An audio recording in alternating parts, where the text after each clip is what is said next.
Germany lost World War II not in the snowy ruins of Stalingrad in 1943, not on the beaches of Normandy in 1944, but years earlier in a series of decisions made before a single tank had crossed the Polish border.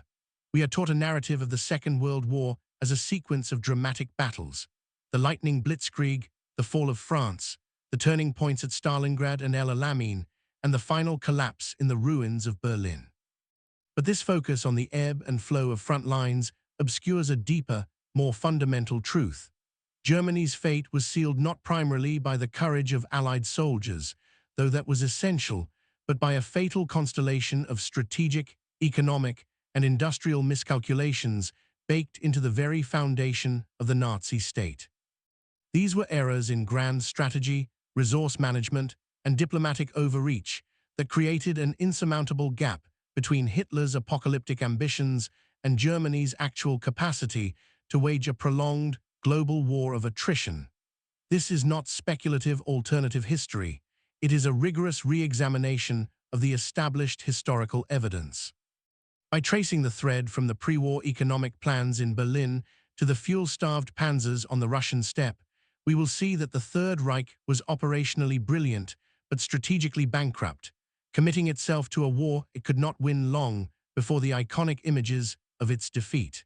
This is the story of why Germany lost World War II much earlier than you think.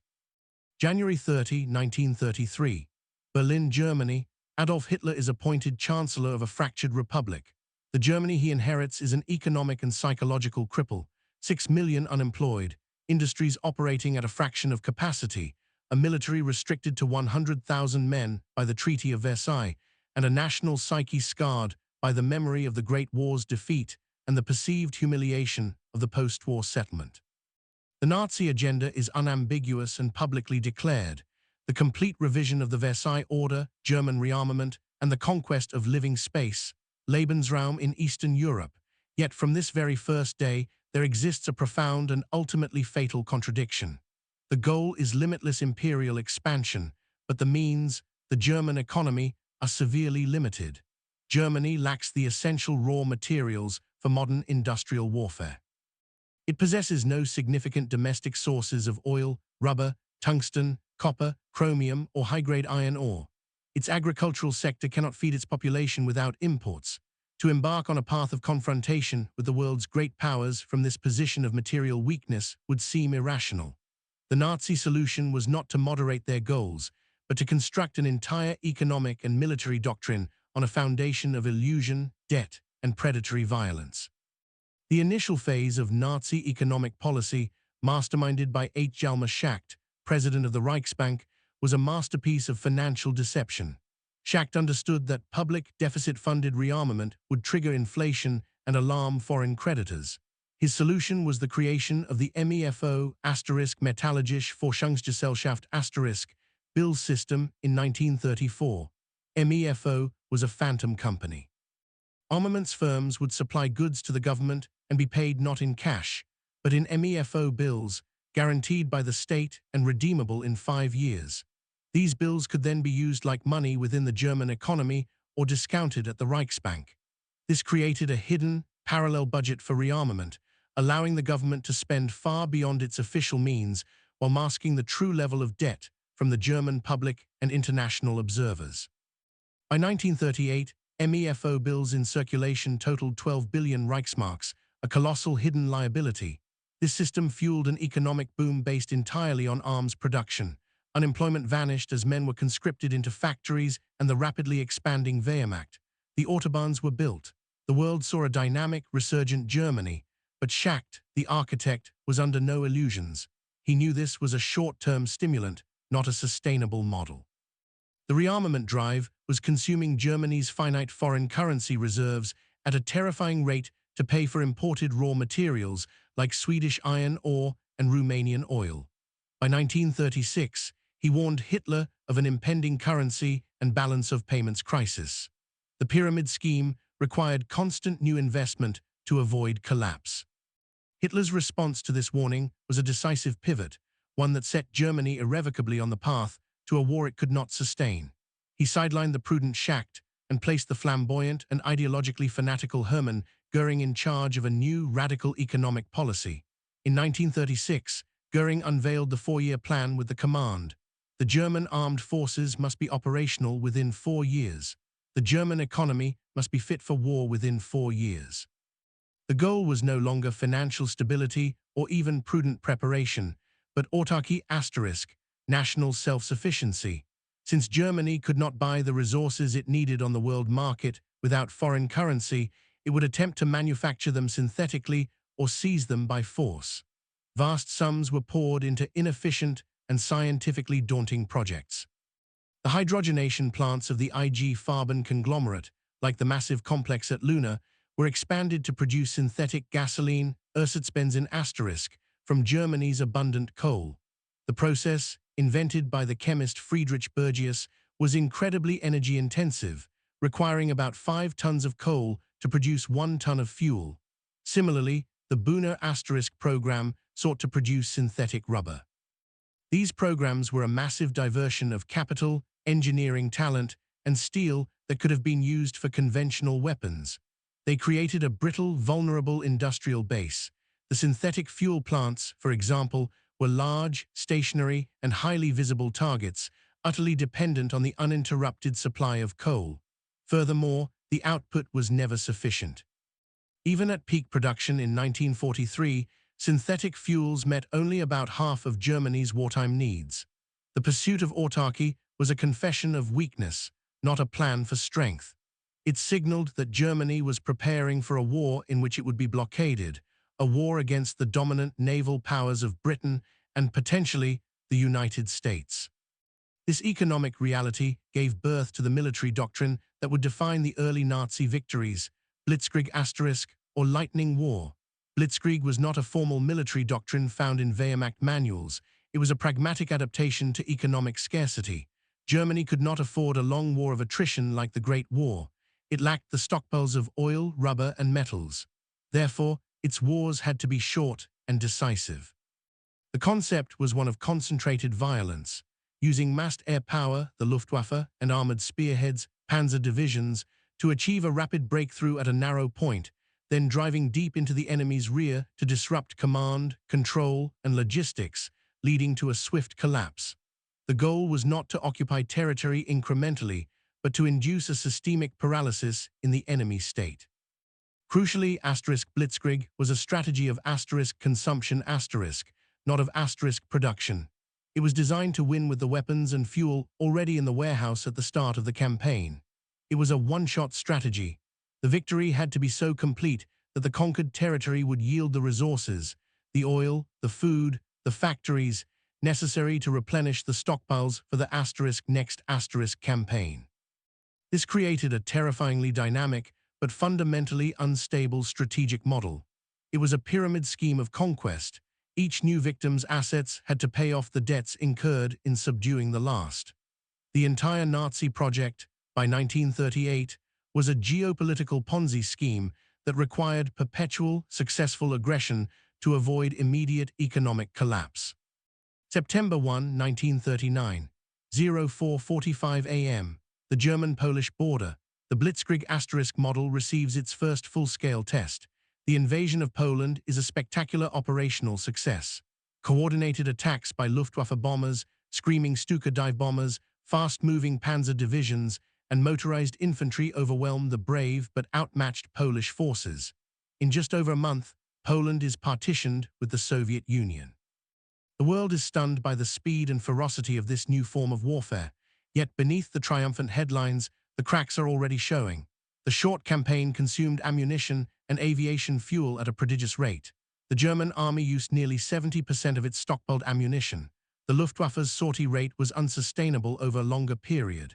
The victory, while total, did not deliver the key resource Germany most desperately needed: oil.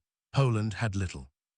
More critically, the political reaction of Britain and France transformed the nature of the conflict. By declaring war on September 3, 1939, they did not just initiate hostilities, they activated the British naval blockade, the same weapon that had strangled Imperial Germany in the First World War. Almost overnight, Germany was cut off from overseas sources of rubber, copper, tin, and high-quality petroleum. The synthetic fuel plants and the plundered stocks of conquered nations now had to sustain not only a war economy, but an entire continent-sized empire under siege. The period known as the Phony War or Sitzkrieg from September 1939 to May 1940 was, for Germany, a period of intense and hidden strain. The blockade began to bite. Rubber reserves, for instance, were so critical that a strict national recycling program, Reichspfand, was instituted, and even traffic police were ordered to collect used tires. The Wehrmacht, having expended so much in Poland, was in a race to rebuild its stockpiles for the inevitable clash in the West. The victory in Poland had not solved the fundamental equation. It had merely bought a little time and added another front to guard. The pyramid scheme required its next, larger payout, the resources of Western Europe. May 10, 1940. The Blitzkrieg is unleashed in the West. Again, it is a masterpiece of operational art. Bypassing the fortified Maginot Line, German panzer divisions surged through the impenetrable Ardennes forest, crossed the Meuse River at Sedan, and raced to the English Channel, splitting the Allied armies in two. The French military, paralyzed by outdated doctrine and poor communications, collapses with shocking speed. On June 22, 1940, France signs an armistice in the same railway carriage used for the German surrender in 1918. Nazi Germany stands at the apex of its power, master of Europe from the Pyrenees to the new border with the Soviet Union. This moment in the summer of 1940 is the great seduction of the conventional WW2 narrative, the point where victory seemed within Hitler's grasp. But in the realm of grand strategy, this zenith was a glittering, hollow mirage that obscured fatal and now irreversible flaws. The most immediate and critical failure was the outcome at Dunkirk. Between May 26 and June 4, over 338,000 Allied soldiers, the vast majority of them British and French, were evacuated to England across the English Channel. The reasons for the German halt order that allowed the escape are complex, a mix of Luftwaffe overconfidence, army concern about terrain, and perhaps Hitler's political hope for a peace deal with Britain. But the strategic consequence was unambiguous. Britain remained in the war, unbowed, and with its core professional army intact. The British Expeditionary Force had lost its equipment on the beaches, but its men were the vital cadre around which a new, larger army could be built. More importantly, the political will of the British government, now led by the implacable Winston Churchill, was resolute. All German peace feelers were rejected. For the first time, a Nazi military campaign had achieved its tactical objectives, the defeat of France, but failed in its ultimate strategic goal, to end the war in the West. This failure created an insoluble strategic dilemma. Germany now had to maintain a vast, costly, and restive occupation regime. It had to garrison a coastline from Norway to the Spanish frontier against a hostile power that controlled the seas. It had to fight an escalating naval and aerial war. The subsequent Battle of Britain, July-October 1940, was not merely an air battle, it was a struggle for a prerequisite. Operation Sea Lion, the planned invasion of Britain, required air and naval superiority over the Channel. The Luftwaffe's failure to defeat the Royal Air Force, culminating in the critical shift in strategy from targeting RAF airfields to the terror bombing of London in September 1940, represented the first clear, unequivocal defeat of a major Nazi military operation. Sea Lion was postponed indefinitely. The Blitzkrieg asterisk model, reliant on a rapid, conclusive knockout, had met an opponent it could not knock out. The strategic deadlock was absolute. Germany was locked in a war with a maritime empire it could not invade, while its own economy was being slowly constricted by blockade. Furthermore, the campaign in the West, though brilliantly successful, had been another voracious consumer of Germany's limited capital. The 6-week campaign had drained ammunition and, most critically, aviation fuel reserves. The Luftwaffe emerged from the Battle of Britain weakened and in need of reconstitution. The German army was triumphant but logistically spent, and the resource crisis remained unsolved. The plunder of France yielded substantial stocks of oil, copper, and food, but these were finite windfalls, not sustainable flows. The British blockade ensured no new rubber or oil arrived from the Americas or the Dutch East Indies. The synthetic fuel program was behind schedule and under constant threat of bombing. It was in this context of acute strategic encirclement and economic asphyxiation that Hitler and the Nazi High Command made the decision that irrevocably lost the war, the decision to invade the Soviet Union, Operation Barbarossa. The rationale, as outlined in Hitler's Führer Directive 21 of December 18, 1940, was a toxic amalgam of ideological fanaticism and catastrophic strategic miscalculation. Ideologically, the war against Judeo-Bolshevism and the acquisition of Lebensraum were the core, driving obsessions of Nazism. Strategically, the logic appeared compelling from within the bunker mentality of Berlin. Britain remained in the war only because it hoped for the Soviet Union and eventually the United States to enter as allies.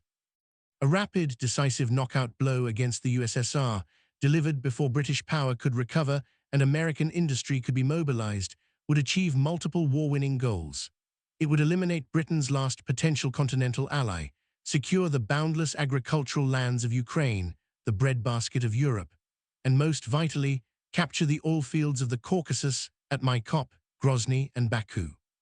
With the grain of Ukraine and the oil of the Caucasus, Germany would become an invulnerable, autarkic continental empire, a Festung Europa, Fortress Europe, that could defy the British blockade and any future American intervention indefinitely.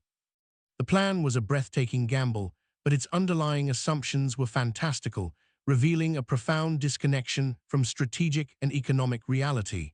German military intelligence, colored by racial contempt and poor analysis, produced a fatally flawed assessment of Soviet strength. They estimated the Red Army had 200 divisions. It had over 300, with more mobilizing. They believed Soviet industry was primitive, immobile, and concentrated west of the Ural Mountains, where it could be captured. In reality, Soviet industry was already the world's second largest, and plans for its evacuation eastward were well developed.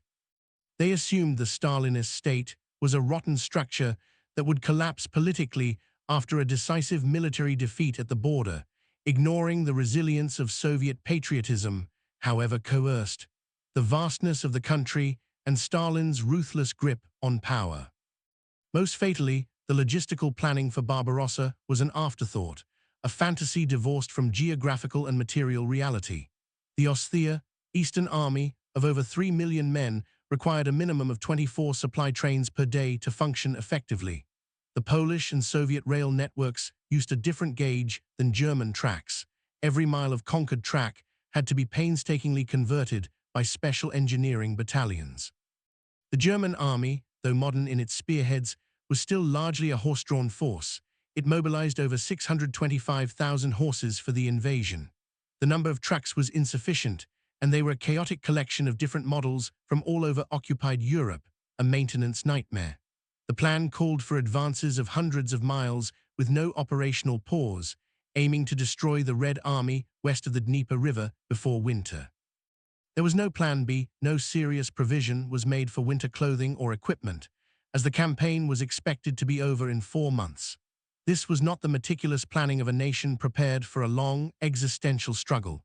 It was the blueprint for a desperate, all-or-nothing raid by a regime that knew its economic and strategic situation was deteriorating and saw one last, colossal throw of the dice as its only escape. The invasion of the USSR was not the opening of a path to victory. It was a panicked flight forward from a strategic dead end, an admission that the Blitzkrieg * pyramid scheme could only continue by finding its biggest ever victim.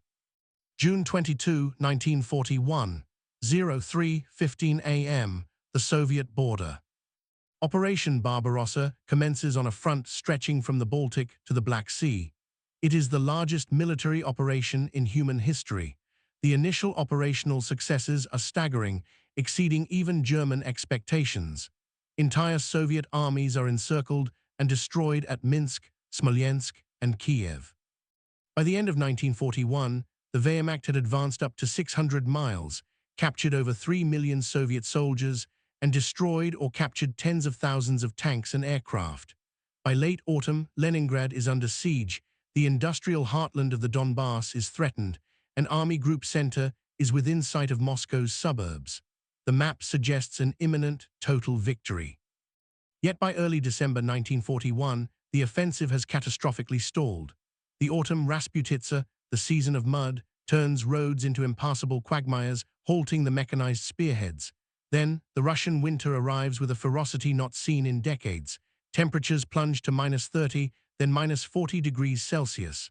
German soldiers, still in summer uniforms, freeze to death in their foxholes. Weapons jam as lubricants solidify. Tanks and trucks, without winter-grade oil or antifreeze, refuse to start. Horses die by the thousands. On December 5, the rejuvenated Red Army, reinforced by fresh Siberian divisions, launches a massive counteroffensive before Moscow, driving the exhausted and frozen Germans back in disarray. The conventional historical narrative marks this as the turning point of the Second World War. But the failure at the gates of Moscow is merely the violent, visible symptom of the terminal disease already diagnosed. The Blitzkrieg asterisk model had met an opponent and an environment it could not overcome. The war had transformed, irrevocably, into the very thing Germany could not win, a protracted war of attrition on a continental scale. The logistical fantasy of Barbarossa had collided with reality. Supply lines, stretched over 1,000 miles of primitive roads, and a converted rail network operating at a fraction of required capacity, broke down. The Ostseer was operating on a logistical shoestring. Divisions received a fraction of their needed ammunition, fuel, and food. The famous German tactical prowess was now being expended on simply surviving.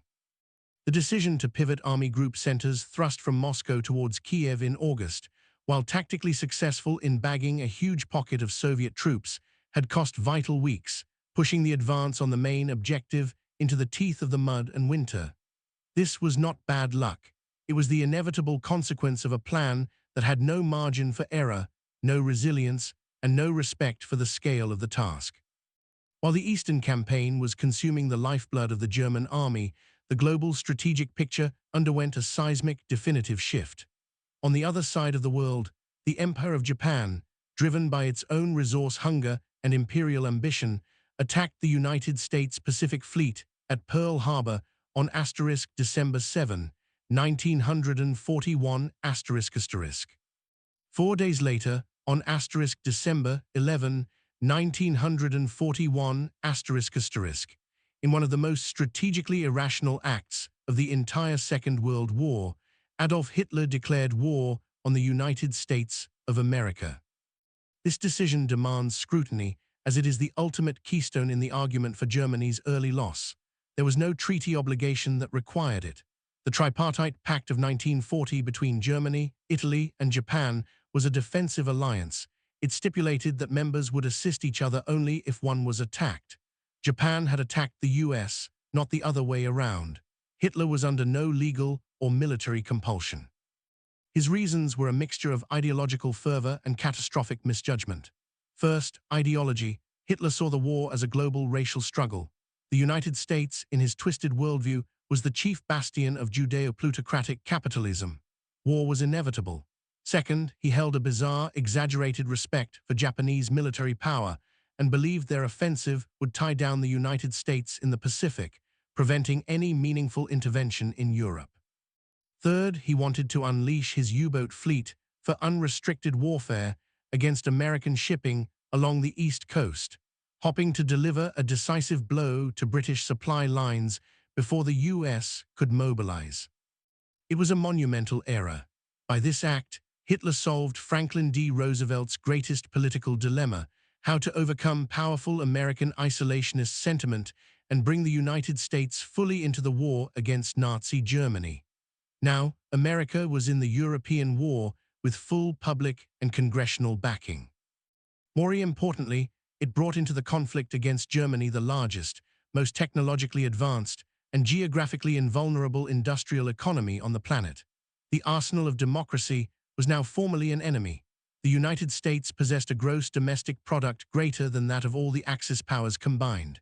It had seemingly limitless supplies of oil, steel, coal, and food. Its factories were beyond the reach of any Luftwaffe bomber. By the close of 1941, before a single American soldier fired a shot in anger against Germany, the strategic equation of WW2 was rendered absolute and immutable. Germany was now formally at war with the British Empire, controlling the seas and with global resources.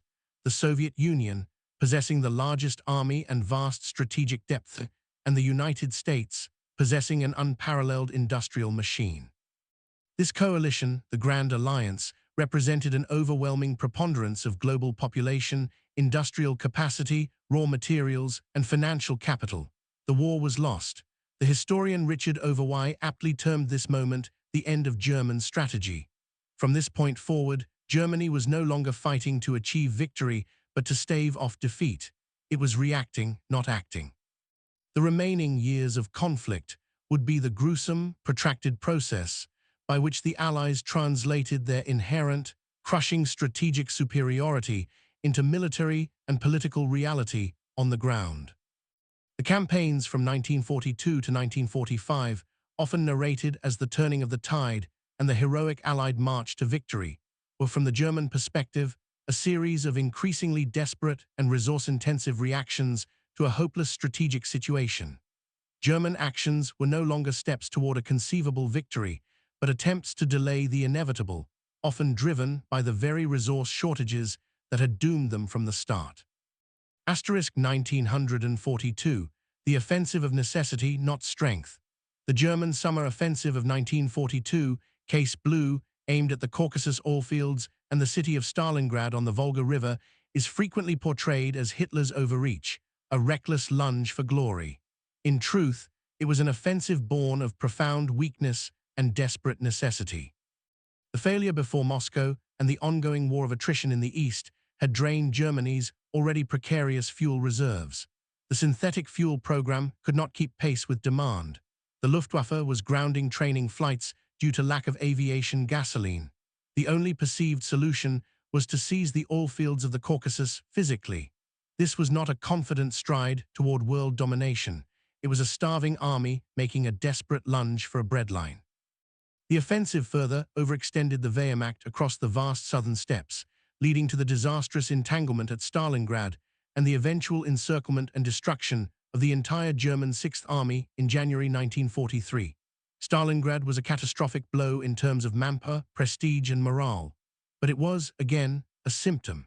Even if the Sixth Army had been saved or the Caucasus oil secured, it would not have altered the fundamental strategic calculus. Germany would still have been at war with three industrial superpowers. The capture of the oil fields would have been a temporary reprieve, as the refineries and pipelines would have been destroyed in the fighting and were within range of Soviet air power. The offensive demonstrated that Germany was now fighting to acquire the means to continue fighting, a sure sign of a lost war. The war of production, the quiet, decisive theater. While the front lines captured the world's attention, the truly decisive theater of WW2 after 1941 was the war of production. Here, the Allied advantage was not merely overwhelming, it was structurally insurmountable and a direct result of Germany's pre-war failures. It is crucial to examine the Nazi war economy under Albert Speer, who became Minister of Armaments and War Production in February 1942 after his predecessor, Fritz Todt, died in a plane crash. Speer is often credited with an armaments miracle, dramatically increasing German output through rationalization, standardization, and the ruthless exploitation of millions of forced laborers from across occupied Europe.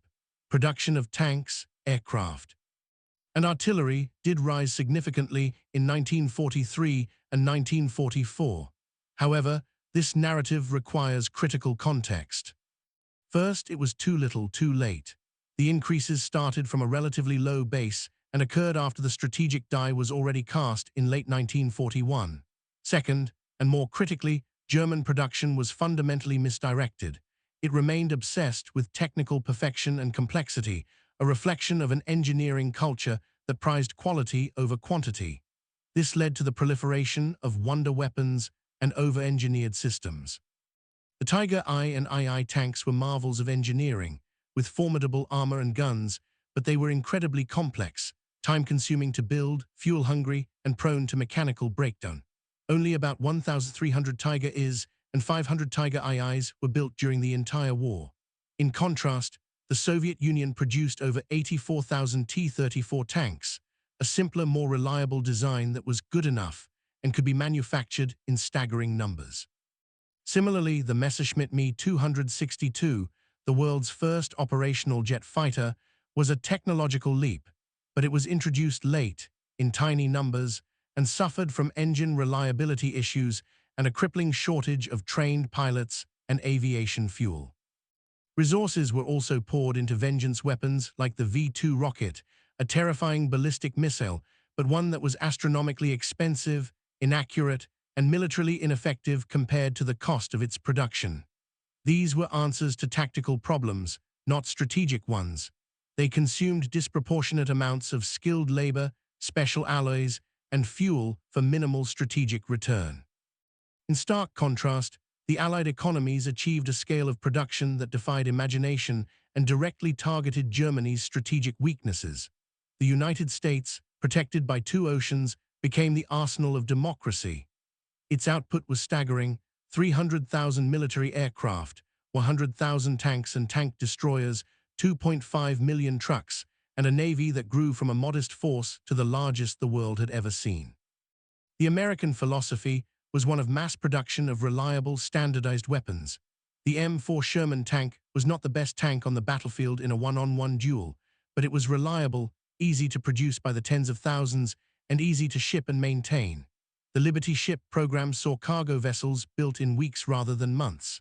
This output not only equipped the massive American military, but also supplied the British and Soviet war efforts through Lend-Lease. American trucks, in particular, motorized the Red Army, transforming its mobility. American canned food, Spam, fed Soviet soldiers. This flood of material made the Allied armies exponentially more mobile and logistically robust than their German opponents. The Soviet Union, after the catastrophic losses of 1941, performed an industrial miracle of its own. Under the State Defense Committee, GKO, the entire economy was ruthlessly mobilized. Over 1,500 major factories were dismantled and moved by train east of the Ural Mountains, where they were reassembled in often primitive conditions and began producing weapons within months. Soviet production focused on a few key effective systems: the T-34 tank, the Il-2 Termovik ground attack aircraft, and vast quantities of artillery and mortars. Quantity had a quality all its own. Furthermore, Allied strategic bombing, though controversial and costly, began to systematically strangle the German war economy.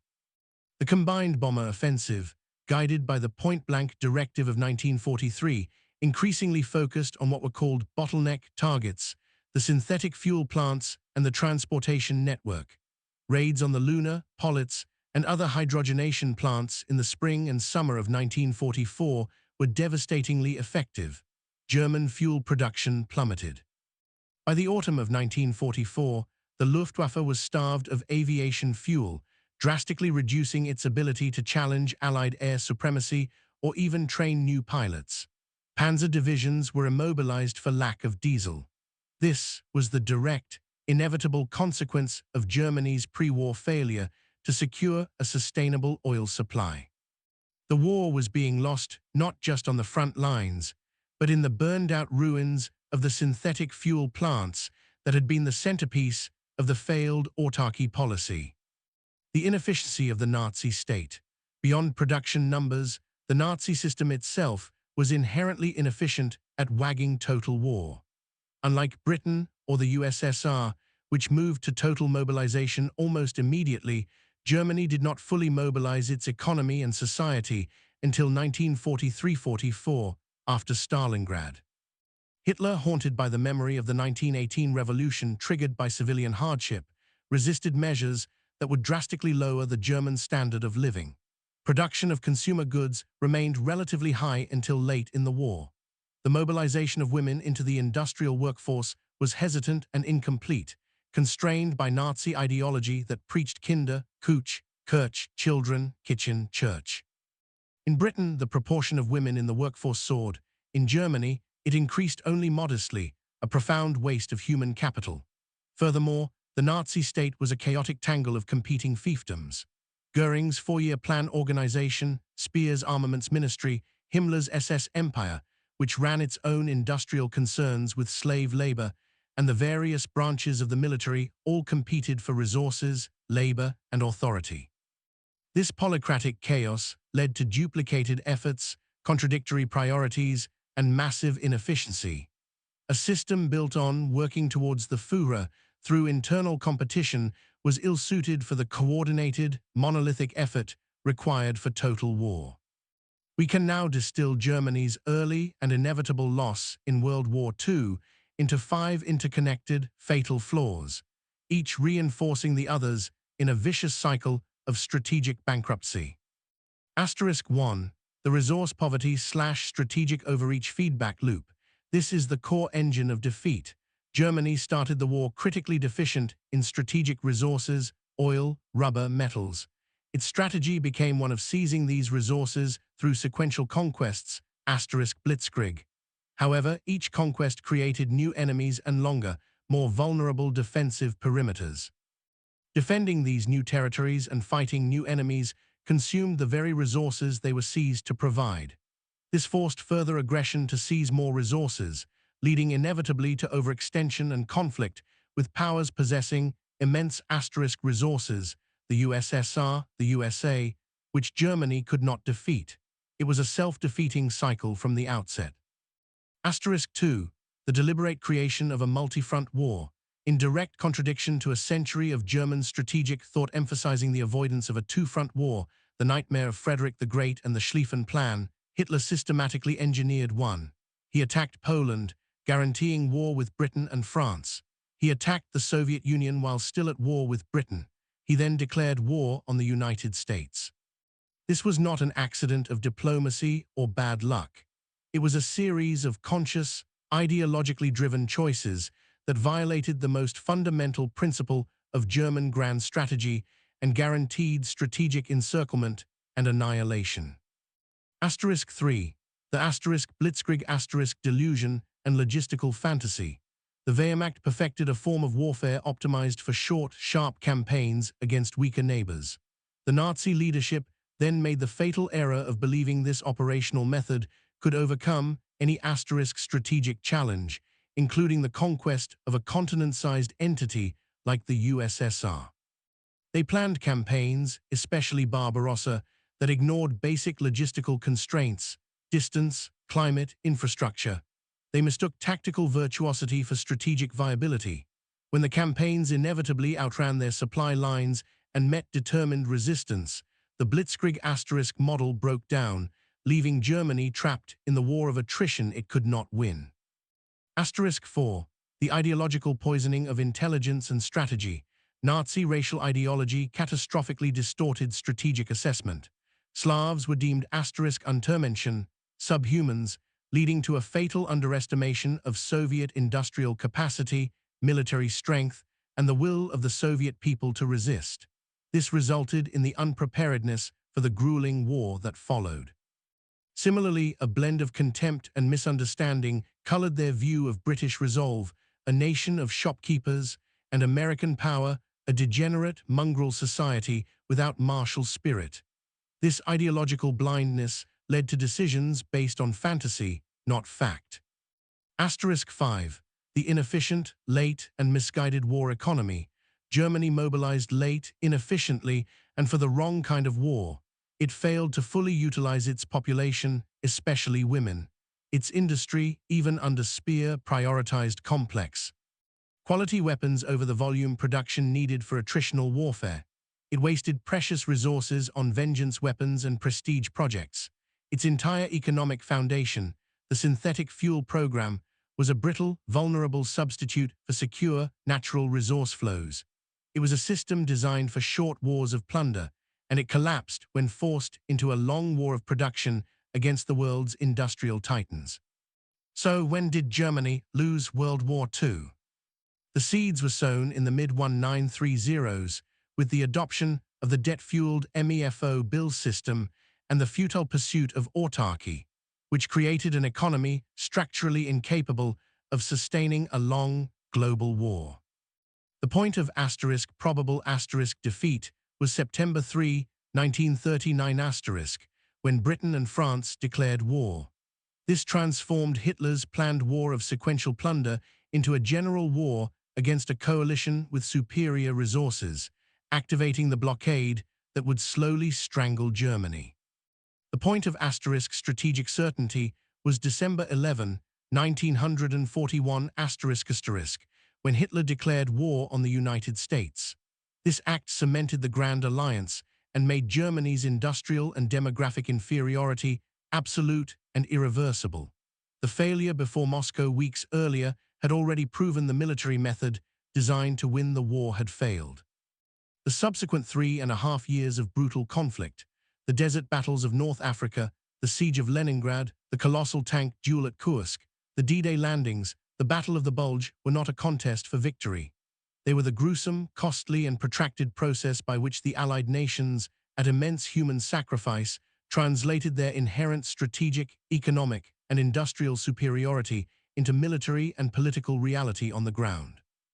German tactical brilliance, the remarkable fighting quality of the common Lancer and even periods of technological innovation could only delay the outcome. They could never alter it. The war was lost not on the battlefields of 1943 or 1944, but in the chancelleries, economic ministries, and deluded minds of the Nazi leadership in the years before and immediately after it began. The story of World War II, therefore, is not ultimately one of how the Allies won, but of how Nazi Germany, through a profound and tragic series of ideological, economic, and strategic miscalculations, engineered its own inevitable and total defeat from the very outset. They built a military marvel, but placed it upon a foundation of sand, and then launched it against a world of stone.